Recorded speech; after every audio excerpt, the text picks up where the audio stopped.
Your dictation will start in 3 seconds. 3, 2, 1. The National Savings Drive, as you know, sir, has a very important place in the present scheme of things, particularly in view of the present conditions of our national economy when we have to raise resources in a non inflationary manner. We have done everything to streamline the organization, and we have tried to get the cooperation of the state governments by providing greater incentives and linking the whole drive with the local schemes and accrual of resources to the states. It has been decided that whatever revenues accrue as a result of the intensification of the national savings drive, two-thirds of the net amount would go to the states. We have also decided that we will meet 50% of the additional expenditure to be incurred by the various state governments. I am trying to point out, sir, that this drive is at a point where it is gathering momentum and we expect much more from it. I do not think that at this stage we should burden the already overburdened posts and telegraphs department with the administration of this big national scheme. It would not be advisable. Another point was that the P&T department was running at a loss and that it would minimize the loss of this department if this national savings scheme is entrusted to this department by which it will get the commission. I would like to point out, sir, that at present a very substantial part of the national savings certificates are being sold through the post offices. Postal savings certificates from the bulk of the small savings and the commission for them goes to the P&T department. During the last 3 years, an average of 2 crores has gone to the P&T department.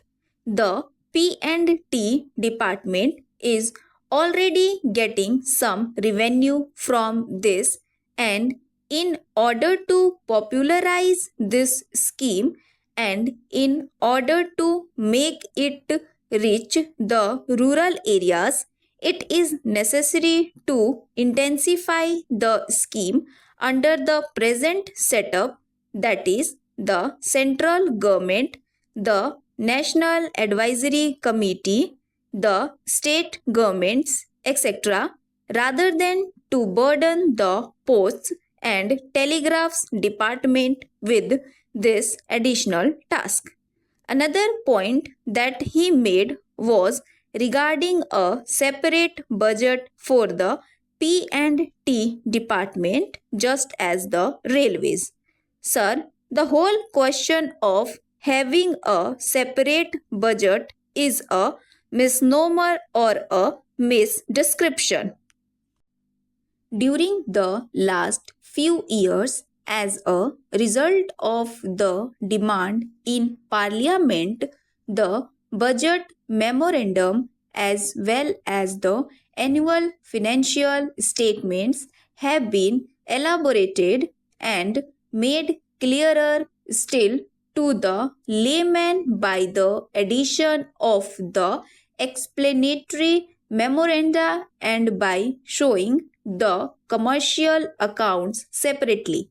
If you read Article 112 of the Constitution, you will find that it provides for a consolidated fund into which all the revenues will be credited and from which all expenditure will be met. If you see the budget papers, you will find the railway revenues and expenditure finding a place in the annual financial statement. There is nothing like separate budgeting, although the mode of presentation may be different.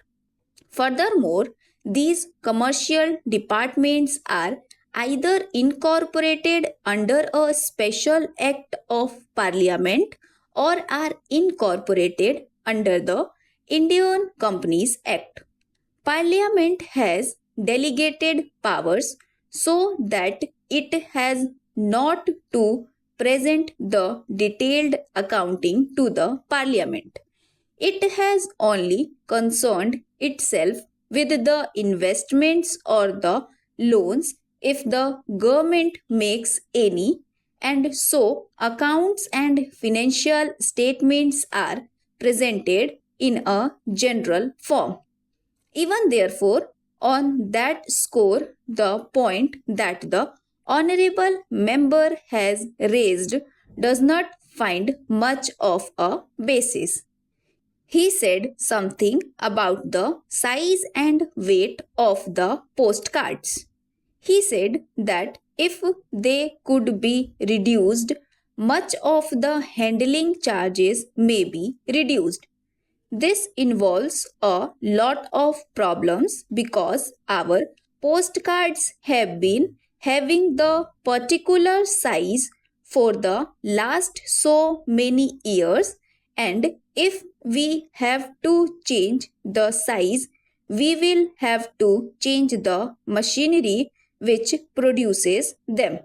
We produce about 100 cases per day, that is about 34 lakh 56,000 postcards every day, and we will have to change the machinery entirely. This machinery will have to be imported, which would mean foreign exchange, which is so very difficult to obtain at the present moment. Similarly, the paper board that comes will have to be changed in specification, and the manufacturers will in turn have to change their machinery. It is a very involved process, and I think it would not be at the present moment a practical proposition to change the size of the postcards, however advantageous it might mean. The honorable member suggested our making the cards lighter so that the weight may be less.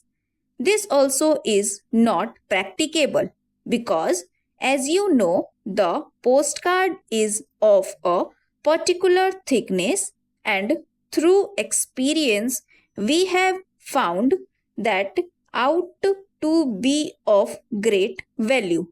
The postcard is a bit roughly handled in sorting. It passes from place to place.